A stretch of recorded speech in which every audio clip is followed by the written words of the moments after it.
Right, Kumar. Thank you for the updates. Mahabub Nagar జిల్లా దివిటిపల్లిలో విషాదం చోటు చేసుకుంది. ఈత సరదా ముగ్గురు యువకుల ప్రాణాలను బలిగొంది.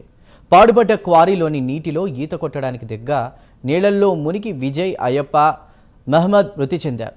ఇక విజయ్ మృతదేహాన్ని బయటకు తీశారు స్థానికులు. మిగతా ఇద్దరి మృతదేహాల కోసం గాలింపు చర్యలు చేపట్టారు. స్థానికుల సమాచారంతో సంఘటనా స్థలికి చేరుకున్న పోలీసులు మిగతా ఇద్దరి మృతదేహాలు బయటకు తీసేందుకు ప్రయత్నాలు చేస్తున్నారు.